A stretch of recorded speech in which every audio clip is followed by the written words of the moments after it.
O humanismo nos séculos XV e XVI era de outro tipo. O humanismo renascentista não recebeu esse nome por causa do ato de colocar o homem no centro de tudo, não. O humanismo do século XV e XVI recebeu esse nome porque os humanistas se voltavam para as humanidades. Por isso recebeu o nome de humanismo. E o que eram as humanidades? As humanidades eram as artes e as letras clássicas. Que artes? Pintura e escultura. Então você vê os humanistas que se envolveram nas artes, você vê Michelangelo, Leonardo da Vinci. Eram pessoas voltadas para as humanidades, as artes. E os humanistas que se voltavam para as letras clássicas. Que letras clássicas eram essas? O latim e também o grego. Então os humanistas da época começaram a estudar o grego. E qual é a maior obra, a mais popular obra em grego que nós temos? O Novo Testamento.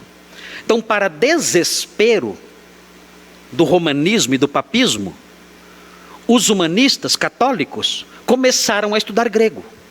E a estudar o Novo Testamento grego.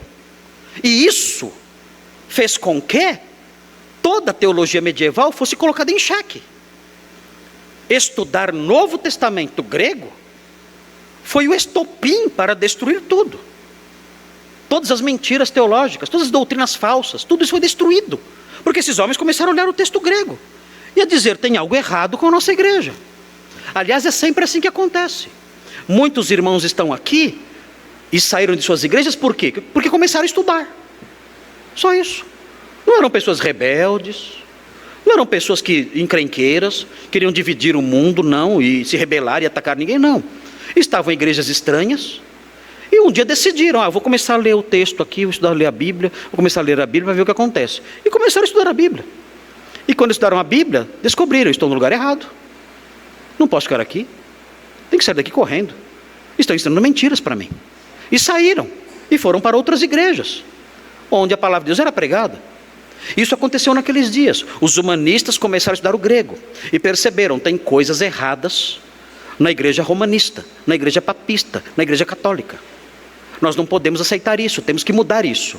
E eles propuseram então, ao longo da história da reforma, eles propuseram então 5 pequenas teses, são 5 expressões que permaneceram como os lemas da reforma protestante. E eu coloquei eles aqui, que estão, primeiro, sola scriptura. Esse foi o primeiro lema, a base de tudo.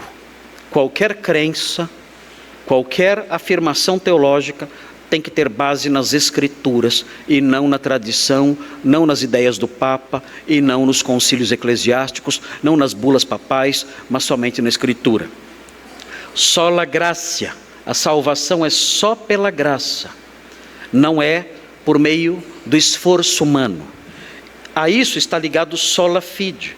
A pessoa é justificada quando crê em Cristo, somente a fé, somente a Escritura, somente a graça, somente a fé.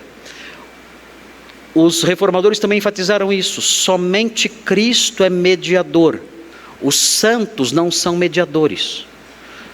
Maria não é mediadora, e você mesmo com suas obras não pode fazer mediação entre si e Deus. Você não pode adquirir o favor de Deus pelos seus esforços pessoais. Isso está ligado com a sola fide e sola gratia.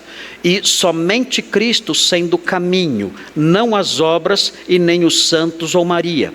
E tudo isso sendo verdade, se a salvação é com base na Escritura, e a Escritura ensina que é só pela graça, mediante a fé, e essa fé em Jesus Cristo, então a glória é somente de Deus. Soli Deo glória. Eu não tenho mérito, não há glória nenhuma para mim. A glória é somente de Deus. Essas foram as teses principais do período da Reforma Protestante. Sola Escritura, sola gratia, sola fide, solus Christus, soli Deo glória.